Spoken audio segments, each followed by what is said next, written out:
Nirma company की कहानी एक असाधारण संघर्ष और दृढ़ संकल्प की है।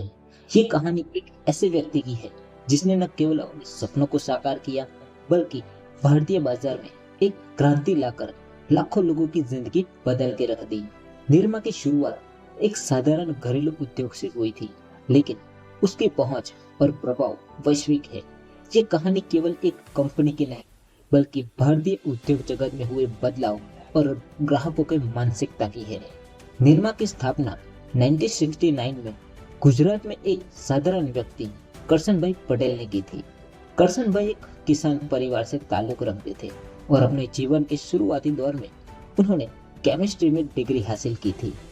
करसनभाई ने देखा कि उस समय भारतीय बाजार में डिटर्जेंट और साबुन जैसे रोजमर्रा की वस्तुएं महंगी है, जो केवल उच्च वर्ग के लोगों के लिए उपलब्ध थी। आम आदमी के लिए सफाई के उत्पादन खरीदना बहुत मुश्किल था। उस समय बाजार में सबसे प्रमुख ब्रांड सर्फ था, जो कि यूनिलीवर कंपनी उसे बनाती थी, लेकिन उसकी कीमत इतनी ज्यादा थी कि एक आम आदमी उसे नहीं खरीद सकता था। करसन भाई ने इस स्थिति को बदलने का संकल्प लिया। उन्होंने अपने छोटे से घर के पिछवाड़े में एक सस्ता लेकिन प्रभावी डिटर्जेंट बनाने का काम शुरू किया। उनके पास न तो केवल बड़े उपकरण थे और न ही कोई बड़ी पूंजी, लेकिन उनके पास था विश्वास, ज्ञान और मेहनत। करसन भाई ने अपने घर पर ही डिटर्जेंट पाउडर बनाने का काम शुरू किया। उन्होंने डिटर्जेंट पाउडर का नाम अपनी बेटी निर्मला के नाम पर रखा, जो कि बहुत ही कम समय में वो दुनिया को अलविदा कह चुकी थी। इस तरह से निरमा ब्रांड का जन्म हुआ। करसन भाई ने इसे बहुत सस्ते दाम पर बेचना शुरू किया, जो कि बाजार में उसे उपलब्ध अन्य प्रोडक्ट से बहुत कम था।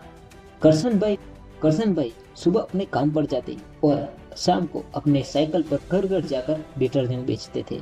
उनका डिटर्जेंट चलने लगा क्योंकि सस्ता और प्रभावी था। लोग उसे खरीदने लगे और धीरे धीरे करसन भाई का ये घरेलू बिजनेस एक बड़े व्यापार में बदल गया। निर्ता का सबसे बड़ा कारण था उसकी पहुंच। करसन भाई ने न सिर्फ शहरी इलाकों पर ध्यान दिया, बल्कि ग्रामीण क्षेत्रों में भी उससे प्रोडक्ट को उपलब्ध करवाया। उस समय ग्रामीण बाजार काफी हद तक अनदेखा था। करसन भाई ने इसी मौके का फायदा उठाया।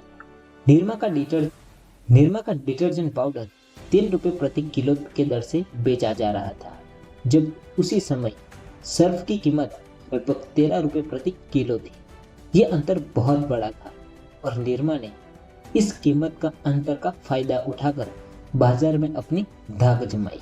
लोगों ने निरमा को हाथों हाथ लिया, क्योंकि न केवल ये सस्ता था, बल्कि सफाई के मामले में भी अच्छा प्रदर्शन कर रहा था। निरमा की सफलता में एक और महत्वपूर्ण कारक उसका विज्ञापन अभियान। 1980 के दशक में करसन भाई ने टीवी और रेडियो पर निरमा के लिए विज्ञापन अभियान शुरू किया। निरमा का जिंगल वॉशिंग पाउडर निरमा, दूध सी सफेदी, आज भी भारतीय ग्राहकों के मन में बसा हुआ है। इस जिंगल ने निरमा को घर घर में पहचान दिलाई।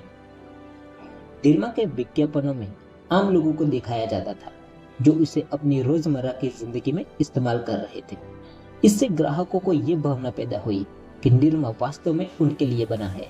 इस विज्ञापन ने न केवल निरमा की पहचान को मजबूत किया, बल्कि भारतीय बाजार में इसे एक घरेलू नाम बना दिया। निरमा ने न सिर्फ डिटर्जेंट तक ही सीमित रहा, बल्कि करसन भाई ने धीरे धीरे साबुन, टूथपेस्ट और अन्य घरेलू प्रोडक्ट के उत्पादकों को भी बनाना शुरू कर दिया। 1985 तक निरमा भारत में सबसे बड़ा डिटर्जेंट ब्रांड बन चुका था और ये बाजार के लगभग 60% हिस्से पर कब्जा कर चुका था। निरमा की अपार सफलता में यूनिलीवर जैसी बड़ी कंपनी को भी चुनौती दी। यूनिलीवर ने अपने ब्रांड सर्फ को बचाने के लिए कीमतों में कटौती की और अपने उत्पादकों की गुणवत्ता में सुधार किया। इसके बावजूद भी निरमा ने बाजार में अपनी जगह बनाए रखी।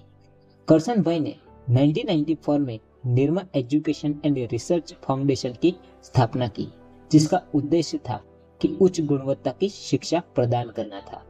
करसन भाई ने अपने नेतृत्व में कंपनी के नए मुकाम को हासिल किया था, एक नए मुकाम में पहुंचाया था। लेकिन 2000 के दशक के मध्य में उन्होंने अपने बेटे और कंपनी के नए नेतृत्व को जिम्मेदारी सौंपी। आज निरमा एक बहुराष्ट्रीय कंपनी है। निरमा की कहानी भारतीय उद्योग की सबसे प्रेरणादायक कहानियों में से एक है। ये दिखाती है कि कैसे एक साधारण व्यक्ति अपने संकल्प, मेहनत और दूरदर्शिता से एक पूरी इंडस्ट्री को बदल सकता है। निरमा न केवल एक ब्रांड है, बल्कि ये एक आंदोलन है जिसने भारतीय ग्राहकों की मानसिकता को बदल के रख दिया। दोस्तों, निरमा की ये कहानी आपको पसंद आई हो तो वीडियो को लाइक करना, चैनल को सब्सक्राइब करना मत भूलना। मिलते हैं अगली कहानी।